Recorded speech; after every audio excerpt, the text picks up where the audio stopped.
And that was kind of the mindset from a really young age. And I think that instead of, rebelling, which is what some kids do, drinking, drugs, sex, whatever it is, for me... Dr. Sara Kuburic. She is an existential therapist with over 1.7 million followers on Instagram. How does she describe self-loss, self-betrayal, and the relationship with oneself in general? When you're swimming to the surface, it's like, will I get there fast enough to take the breath that I need? That was scary because sometimes when you deconstruct your life, you dismantle it, you're in a bigger mess. I know what it was like to be patted on the back by society, and that was the most miserable I've ever been. Do I know who I am, and am I happy? What if I break before I break free? My choices create my realities. Sara Kuburic is a writer and existential psychotherapist. She writes a weekly column for USA Today, but online she is the millennial therapist. She has a wonderful perspective on authenticity, self-love, acceptance, and responsibility. And then I had my first panic attack. And there was no ignoring a panic attack. And till this day, I really think that my body did the most loving thing it could. It knew that unless it stopped me, I would just keep going with how things were unfolding. And I was feeling very existentially dead, very numb. I didn't have much meaning in life. And I think it was its way of going, enough. Spotlight Podcast exists a little over 2 years now, with 150,000 hours of watch time. It's a mind-blowing fact. There's only one problem. Less than 10% of you are the official subscribers to the channel. If I can only ask you one thing, please hit that subscribe button. It will help us more than I can articulate. Thank you. Now on to the show. So Sara, questions. Do I know who I am? And am I happy? What do these questions mean to you as an orientation check? Coming from the LA trip, to the process of the writing of the book, to today. I think those questions are only threatening if you don't know the answers to those questions. Or they're threatening if you don't know how to approach that question or how to be friends with that question. When someone asks you, who are you, and you don't know how to answer it, it's incredibly threatening. It attacks your sense of identity, your sense of self, your orientation in life. And so for me, the first time that I asked myself that question was during the LA trip. And at that point, it was an incredibly destructive almost question because I didn't have the inner safety, the self-awareness to even begin to answer it or even hear the question. And I think now where I'm in my life, it is considered an orientation check-in, as in it's just a really nice way where the universe pats me on the back and goes, hey, are you doing what you're meant to be doing? Are you proud of the person you're being? And are you being as authentic as possible? I feel broken, but I do not remember breaking. Yeah, that was... it was interesting. That's one of the lines I've written years ago and just didn't know where to put it. I used to write poetry. I remember doing my master's thesis and having this line kind of linger and being like, this is how I feel because I was studying moral trauma. And this is also during my unraveling in my 20s. So that's essentially when that line was written. It's a very powerful one. The first time in the book where I said really, wow. I am glad it resonates because I think so many of us have that experience of like, something is not right. I feel broken. I feel empty. I feel alone. And I don't know how I got here. And I don't remember anything breaking me. And I think there's a little bit of irony in that sentence because at that time, I refused to believe that anything in my childhood was traumatic or impacted me in any negative way. So when I said that sentence, I fully meant it.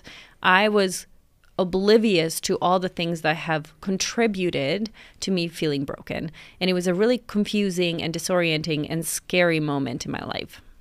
So basically, this is the acknowledgement point. But then we have a next phase in question like, what if I break before I break free?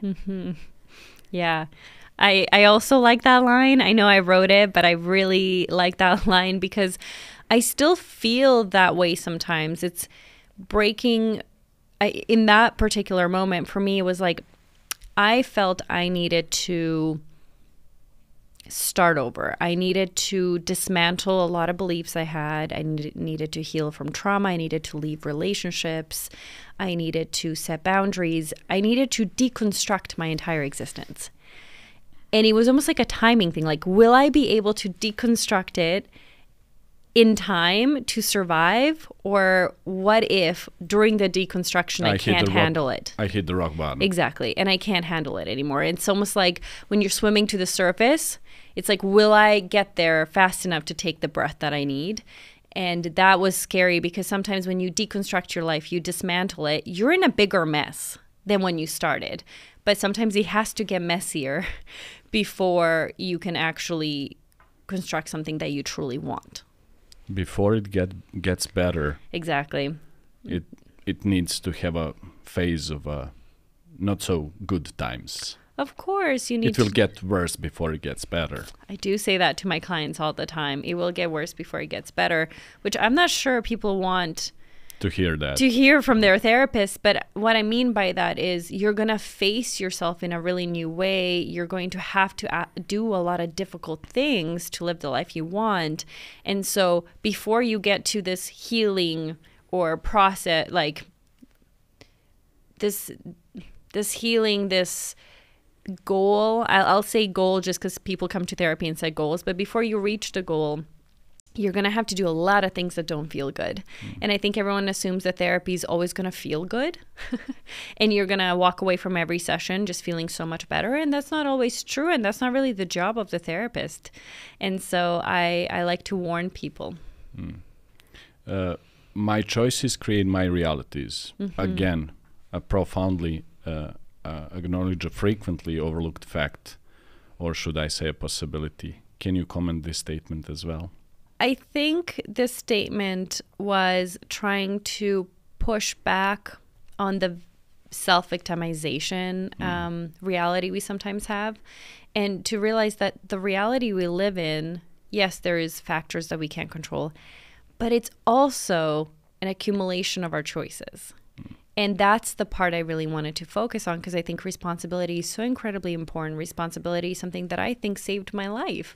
And so when I say my reality is shaped by my choices, I think I'm trying to encourage people to realize how much more of a say they have in their own existence and how the consequences they're experiencing, yes, it could be consequences from outside stimuli or trauma or relationships, but it's also often consequences of their own actions. And there is something really liberating about that because it means that if you change your actions, you can change your reality. And basically, there is this major thread talking about responsibility through your book. Yes. And basically saying that taking a step towards, meaning, okay, here are the circumstances, but I can always choose my attitude, my position towards the circumstances. Yeah.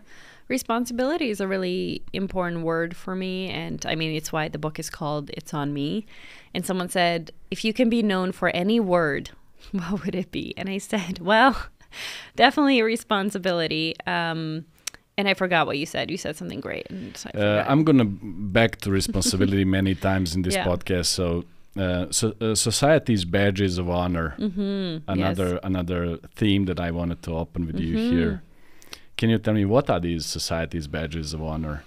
Being busy, awesome. Getting married, fantastic. Making a lot of money, being educated, having nice things. I mean, there's so many behaviors or acquisitions that we have that are patted on the back. And although there's nothing inherently wrong with any of them, if they don't belong to you, if they don't align with you, if they don't align with your morals or values, they can be incredibly destructive. And I think that's something that we don't teach people. Nothing is inherently good or bad. Not nothing, but most things are not inherently good or bad. It really depends what your relationship to them is that can make it beneficial or detrimental for you. Can you give me your personal example Yeah. in relation to the badges of honor as a triggers to basically take this path in life and write this very powerful book?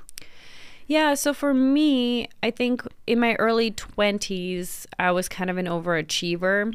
And I think that's because I didn't want to be the problematic child. You know, we immigrated to Canada and there's a lot of difficulties that come with the immigration process. And I think I always went, okay, so how do I protect myself? How do I keep myself safe? How do I please my family?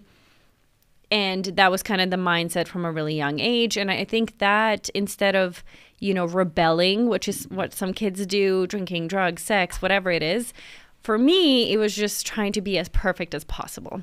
And so in my early 20s, I started grad school at 21 or 22. Right after the undergrad. Yeah, right after. And I got married the summer before grad school. And I, you know, participated in my community and I got good grades and I looked a certain way and I was married. And it was just like, check, check, check, check. And, you know, people would come to my parents and be like, you must be so proud of Sara. She's doing so well. And so I know what it was like to be patted on the back by society, and that was the most miserable I've ever been.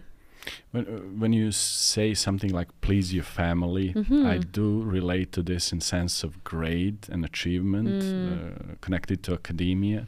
So basically I can honor all my A's to my mother.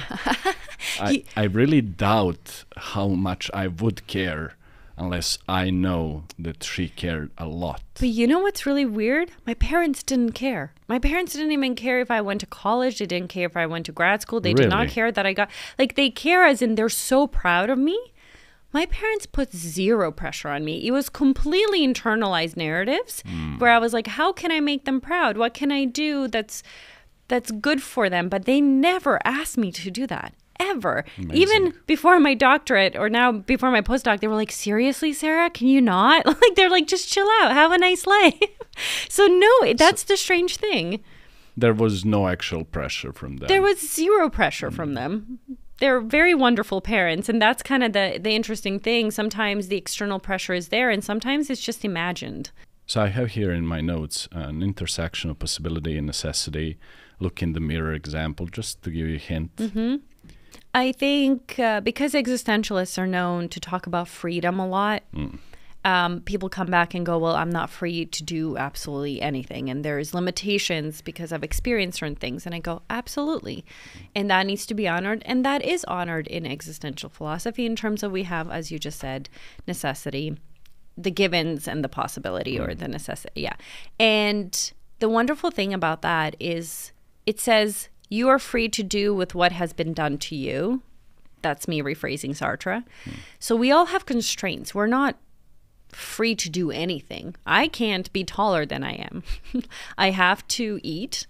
I was born and I will have to die. Like there's certain constraints. And now whatever your constraints, and you have the same ones. Yeah, sure. And whatever constraints you're given, and some people have a lot more freedom in their lives than others, you're free within those constraints. So we have Viktor Frankl, who, for example, wasn't free to do very much, yet he's such an advocate for freedom. While he was in the concentration camps, he couldn't decide if he would eat or when he would sleep or if he would live or die. And yet he said, we always have a degree of freedom. And I'm sure we'll talk about this later, but the reason why I'm saying this, it's because there's the limitation point that we're trying to sort of address in existentialism. And then there's the potential, which is also infinite, which means you're always becoming. And I love that because I think it was Kierkegaard that said, you can't look in a mirror and go, this is who I am. You can look in a mirror and go, this is who I am right now. Because in this moment, with your givens and your possibilities, that's where they meet, in this very moment. And you're going to perpetually be becoming, which means every time you look in a mirror, technically you're going to be a different version of yourself, which I find so exhilarating. That's why in academia we have this cross-section type of studies. Totally. And we have these longitudinal and long-term type, which allow us to see what the possibilities are. Yes. Right? Sara, you are unfathomable. What does this mean? We love this word. We love it. I think this is something I took from my mentor, Alfried Längle, where he says... Please tell me a little bit about the professor. And yeah. He was assistant to already mentioned Viktor Frankl. Yeah, so he was a pupil of Viktor Frankl. They worked really closely together for years in logotherapy, and then they started existential analysis together. And then they parted ways due to some theoretical discussions. This is what is usual thing that happens. Totally normal. And then Viktor Frankl passed away, and Alfried Längle continued his work and developed existential analysis. And he's was, because I'm graduated now, but he was my doctoral supervisor. And he's one of the best human beings I've ever met. Learning from him is such an honor. I am such a fan. I'm still such a fan. I've known him for a long time now, I think like 8 years, and I still get so excited to talk about him. And I love his sort of understanding of the self as you will never comprehend the self fully. And there's something really beautiful about that, or at least that's how I interpreted that statement that he made and that you read. And I think, to me, it just takes away a limitation. It means that I can't be filed away, categorized in a super simple way. It means I will always be learning and creating my own essence. And I think that that's so hopeful. Yeah, it is. And now when you said it, I read it through your book, but I just realized I had a paper and it was quantitative analysis. Great. And I mentioned an example about qualitative analysis, critical discourse analysis. I had Derrida and Michel Foucault, and basically combine and say you can never be 100% right, but at the same time you can never be 100% wrong. And this is exactly the line that my supervisor picked. And he said, love that. Yeah, why didn't you elaborate more on this? Maybe because I was stuck. Yeah. You're like, no, that's profound. That's really cool. What is your very reason to live? Again, another question that is has some philosophical flavor in it. Yeah, I mean... But we talk about the reason in life many times, and I think it's a critical point in time that we open these subjects about the reason. Yeah. That people seek for reason, because as you are very, very well aware of, there are many individuals promoting on social media goals like money, and they're exceptionally successful, especially with the Gen Z generation. Yeah. So we need to open and talk about other reasons in life except the material. Oh, for sure. And if money or fame are your meaning in life, you're in trouble. Not because there's anything wrong with money and fame, but because I don't think that they're meaningful within themselves. Exactly. You're talking in your book about traveling the world. Yeah. About getting into the van life. Yeah. At a certain point in your life. I think what's interesting is I talk to a lot of incredible individuals, and whenever I talk about meaning, what comes up for them is service. And I've never done a study on this, so I'm not going to claim it comes from an empirical research article, but it's fascinating to see that most people experience meaning through service and impact. Regardless of their worldview or religious, non-religious, it's irrelevant. Or the chief aim, Yeah. It's interesting that those who genuinely like what they're doing or feel like there is meaning and value in their life are those who serve in one way or another. And that could be to your children, that could be at your work, whatever it is. And I always found that so interesting because that's definitely true for me. And I think the one big misconception about meaning that a lot of people have is like, meaning is this large umbrella. And now we look at it and we go towards the umbrella and then we die. And for me, what if meaning was a consequence? What if meaning was a consequence of meaningful everyday moments that then when you are on your deathbed, you go, I lived a meaningful life. And so instead of thinking there's only one meaning that you're working towards, what if you're supposed to find meaningful expressions throughout your life And they're going to change because what was meaningful to you at 20 is going to be different than what's meaningful. And that should, because your self is very tightly connected to meaning. If you don't know who you are, you're going to have a really hard time knowing what your meaning in life is. If you don't know what the tool is, you don't know how to use it. Exactly. Or what to use it for. And so for me, I think understanding that your meaning is also a reflection of your sense of identity is important, and that while you construct meaningful moments every single day, that will ultimately lead to a meaningful life, rather than having one goal that you think is going to be meaningful. Like, I'm going to open up a school in, I don't know, LA for this, and that's the entire thing, and then you're going to achieve it. Or a restaurant in New York. Yeah, or a restaurant in New York. And again, these are wonderful things, but is that going to give you a meaningful life, or is it going to give you a meaningful moment? And so I think just not losing that connection between identity and meaning is important. Understanding that meaning is malleable and fluid is also important. And understanding that the way you live every single moment is either going to determine if you have a meaningful life or not.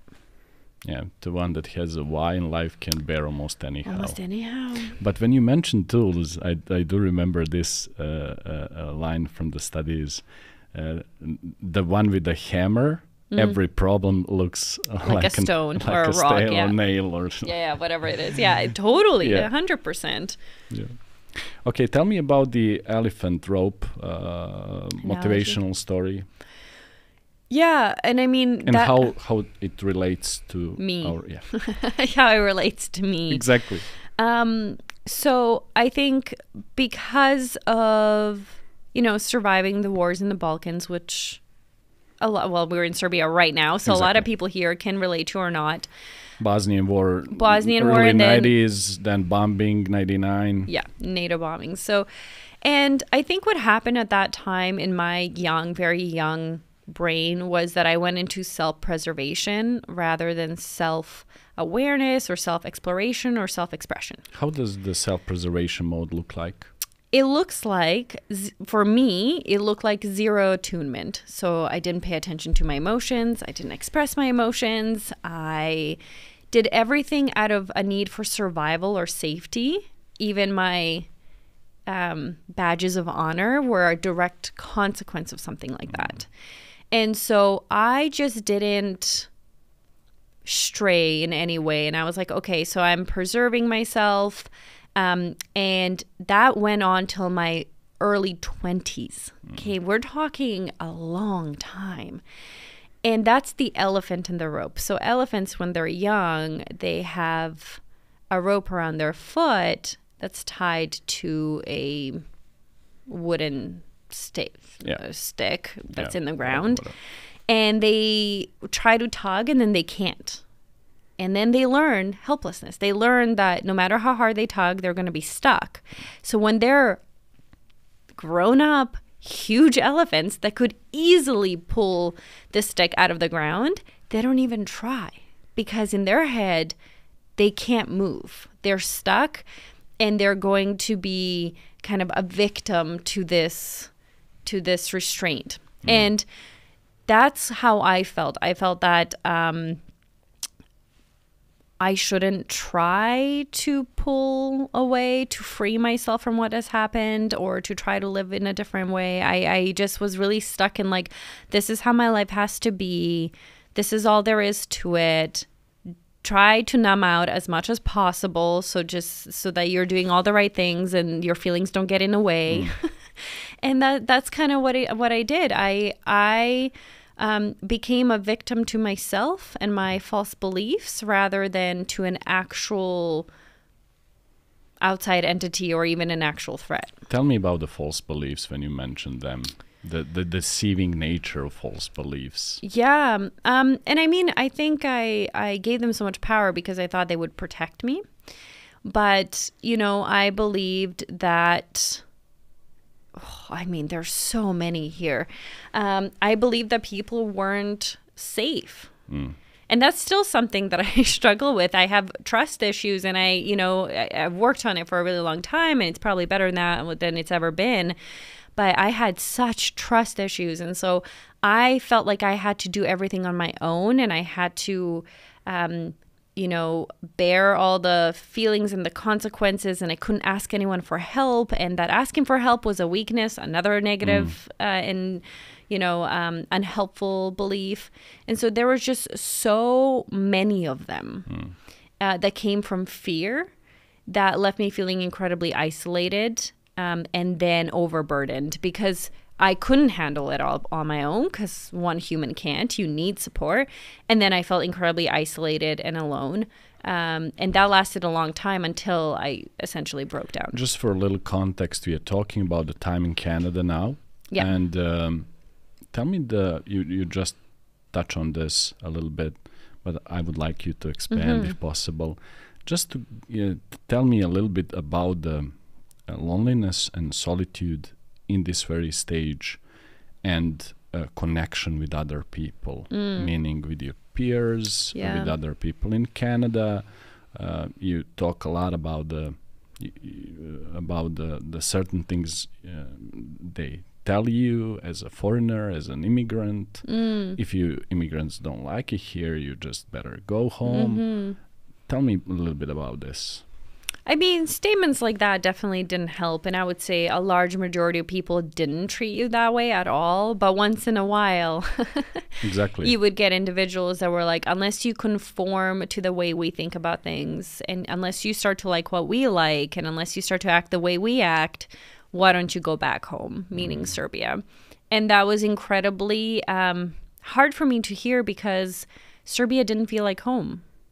So I didn't have a home either. Yeah, exactly. So it's like Serbia didn't feel like home. And when they made comments like that, Canada didn't feel like home.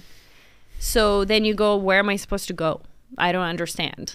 And I think that made me isolate even more, or have the tendency to want to for a really long time.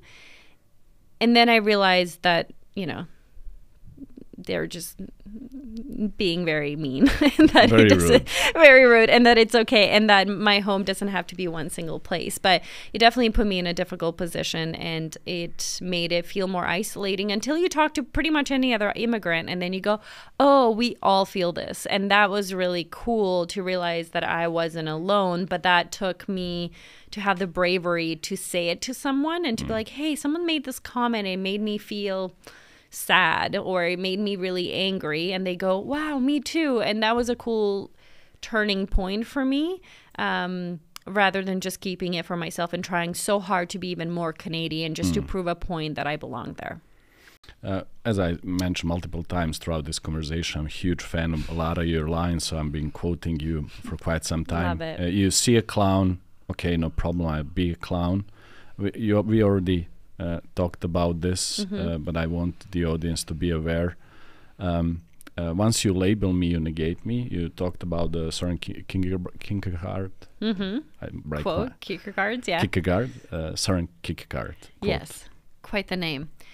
Yeah, you label me, you negate me. I think because to label something, you have to reduce it to such an extent that it almost stops being itself. The essence is lost in it. And so I think whenever we over label anything, including who we are, that's when we start to lose our essence and our understanding and our grasp of what we actually contain, which is, if you want to be poetic, multitudes we create. Do you feel that Gen Zs label everything today? Like they have literally a label for everything. I'm really I'm struggling. I'm having a hard time to learn all these new terms. Yeah.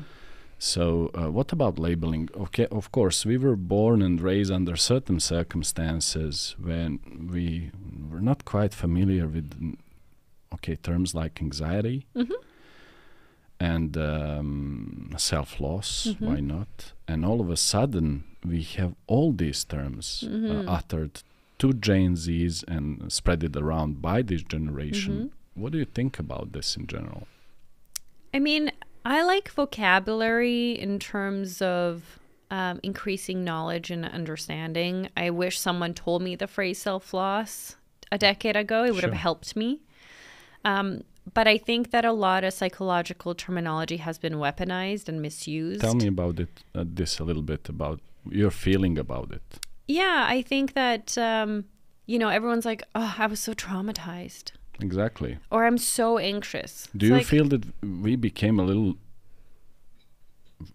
very vulnerable in that sense? Like we have,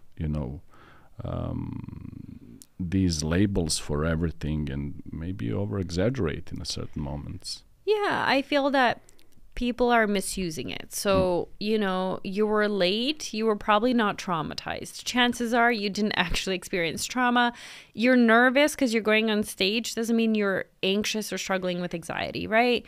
And the reason why it bothers me is because it's disrespectful to people who have PTSD. It's disrespectful to people who actually struggle with anxiety, because what happens then is you have the general population go, well, anxiety doesn't really exist. Well, trauma doesn't really exist, because they're hearing it being so used and the terms are being so watered down. And so then those who are suffering don't get the appropriate accommodation or the appropriate help and support that they need. Exactly. And so although I love that people are being more open about mental health, I think that should continue. I think it's great that we're educating people with vocabulary. I think we need to be a little more precise and a little more careful. So when a friend of mine goes, oh my gosh, I was being so bipolar, I go, excuse me?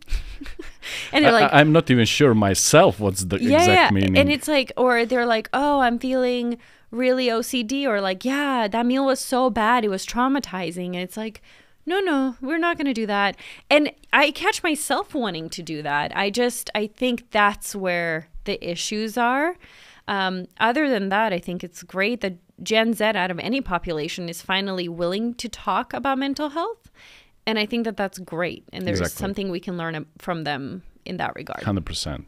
Okay, let's talk about boundaries. You will not be the first one in this podcast talking about boundaries. But then I don't want to talk about it. You will be the first one talking in English about the boundaries. And can you tell me about the boundaries in your book? Sure.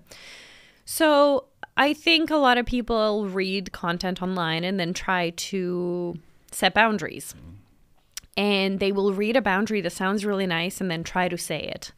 And then they'll be like, why isn't this working? Or why am I struggling with boundaries? And again, it's that missing link. You will never set useful or healthy boundaries unless you know who you are.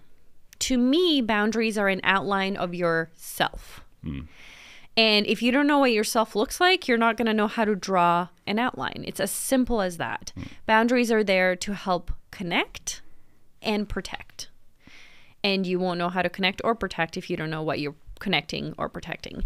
And so for me, that was really important to emphasize. And then the other thing I talk about is more like reflexive boundaries. So a lot of us set boundaries accidentally almost. So we're having a difficult conversation and then I walk away. Now, that's incredibly rude, but it's also a boundary. And so a lot of us will, let's say you break up with someone, and before you used to call them honey and love and bunny, whatever it is. And then all of a sudden you see them somewhere and you shake their hand and you go, oh, nice to see you again, Bill, or Mr. whatever. And you reintroduce formality. That's another boundary. So what I try to do, I think, was write an interesting chapter on boundaries that went through the boundaries we tend to set almost accidentally as a way to protect ourselves. And those boundaries are incredibly important to be aware of. And then it's important to make them more conscious, more intentional, rather than subconsciously protecting ourselves. And then creating boundaries that are also potentially harmful to someone else. An excellent example from your clinical practice with a female client, the one that started setting all these boundaries and then came up with this text message. Yes. So I talk about a client who had really vague boundaries or didn't really have any, and we were working on boundaries really hard in our sessions, and she really got the hang of it. And then what I see, and I see this so often, is individuals overcorrect. And so she set a boundary with her boyfriend about, I believe it was not texting her while she was visiting her mom in the hospital. And he broke that boundary because he knew test results were coming back that day and wanted to make sure she was okay and her mom was okay. So he just sent like a sweet little message. I was like, hey, thinking of you today as you get your results. And it was such a huge trigger for her because she's been in relationships where her boundaries were so disrespected that she didn't know how to regulate, that she didn't know what to do. So she sent this like breakup text. She's like, Sarah, read this. I'm ending the relationship.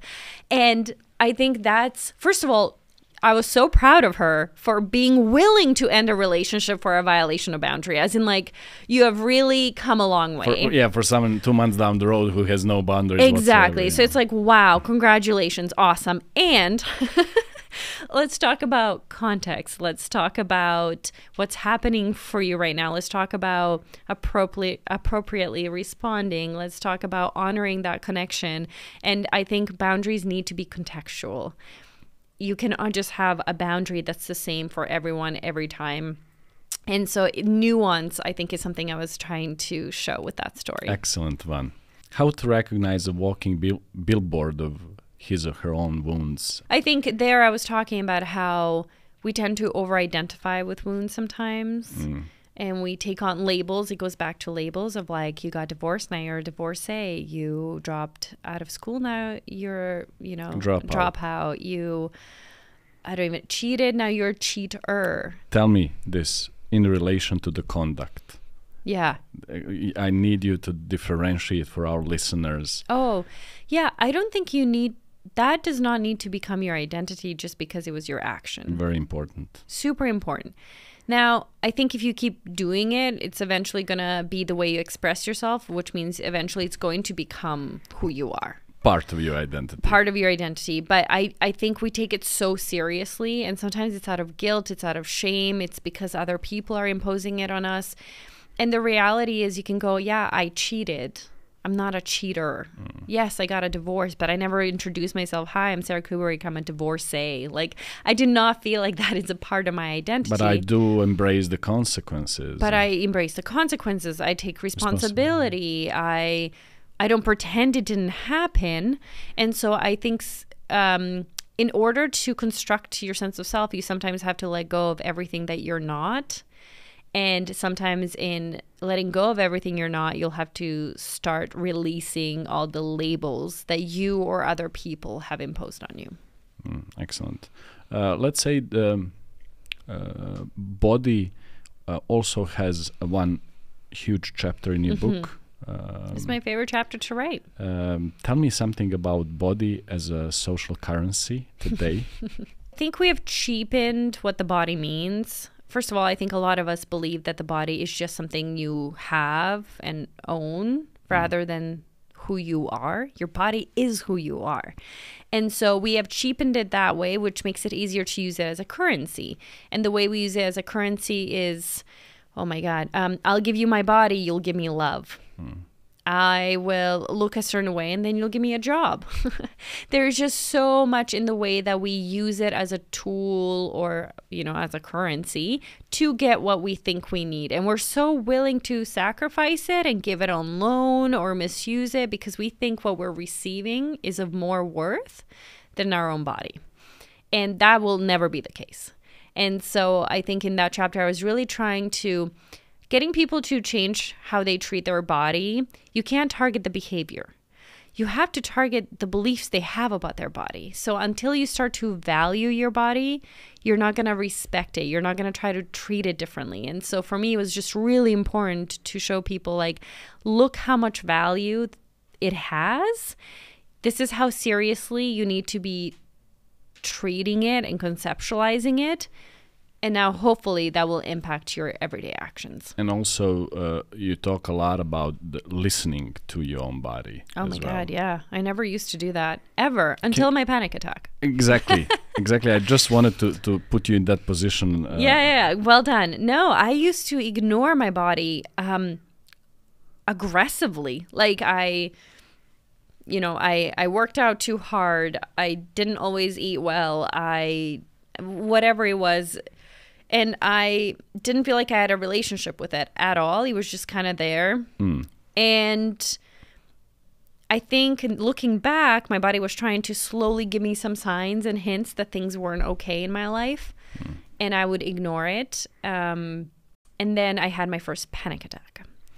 And there was no ignoring a panic attack. And till this day, I really think that my body did the most loving thing it could. It knew that unless it stopped me, I would just keep going with how things were unfolding. And I was feeling very existentially dead, very numb.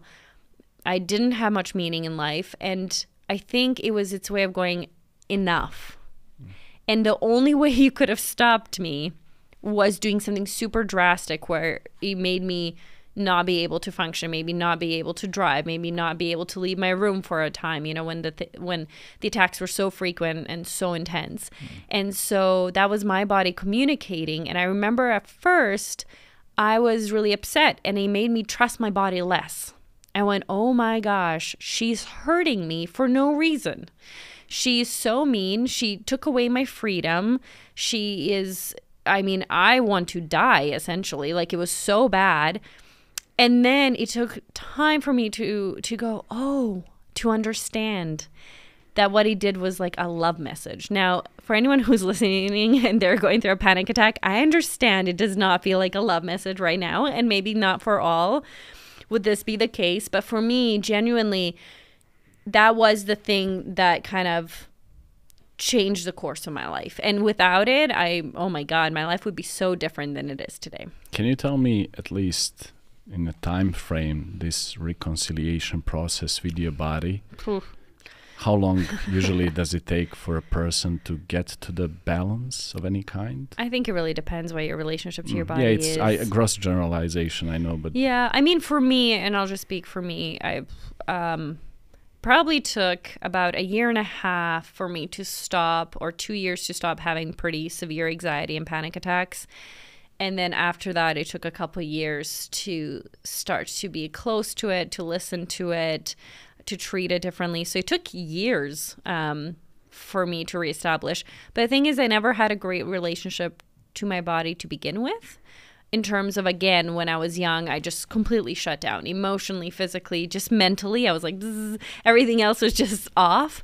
So it was almost like establishing it for the very first time. And it's why I loved dance. It's why I loved these things when I was younger without realizing it, like, let me be embodied. Now I go, oh my gosh, that's why I loved dancing when I was a kid, or I loved gymnastics, because it let me have a relationship with my body as a kid, and now I'm trying to do it in a more intentional way as an adult. You just brought it up, and I need to ask, embodiment? And embodiment came up so many times, where I think to be oneself, to experience oneself, is, I think, the greatest promise of all, and yet on paper it does not stand out. And that's why the body needs to have the seat at the table.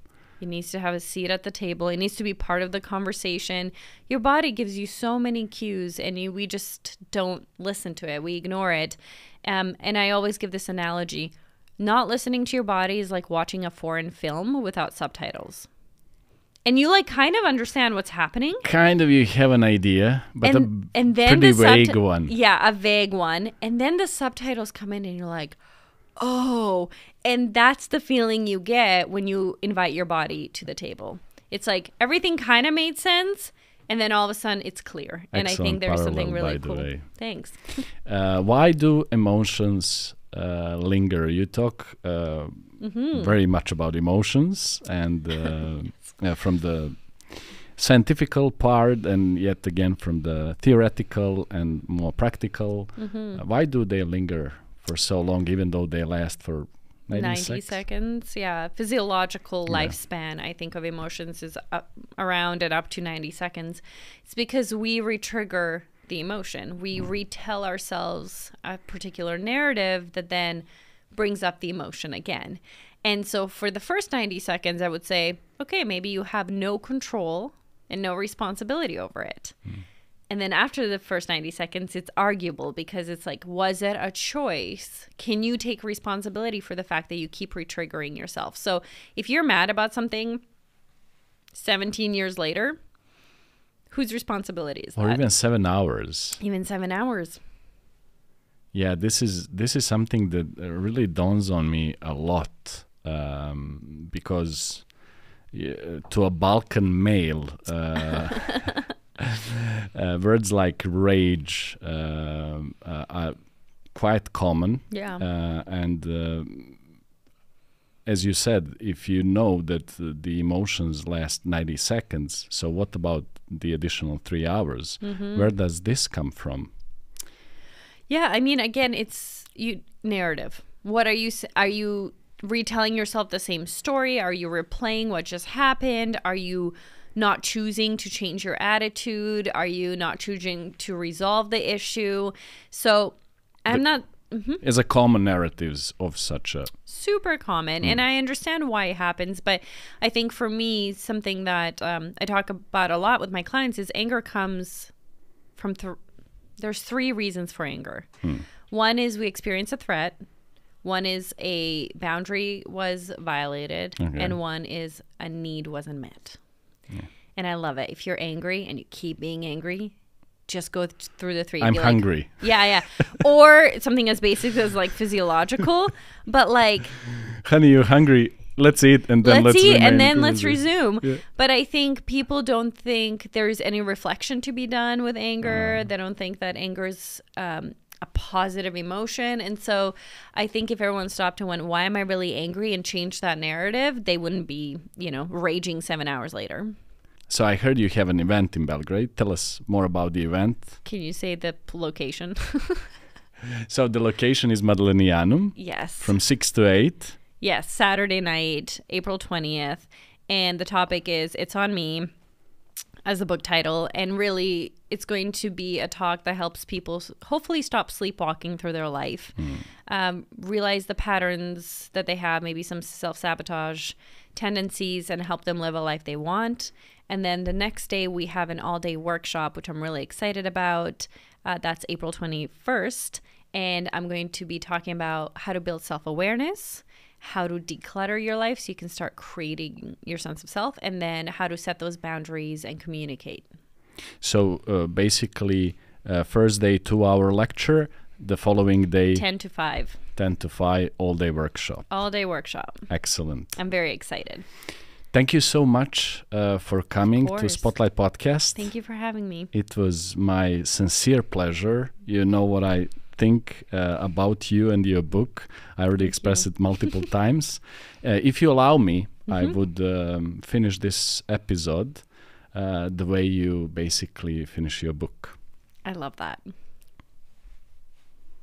Imagine you're alone, wearing your most comfortable sweater, sitting in an old, worn leather armchair in the middle of a room.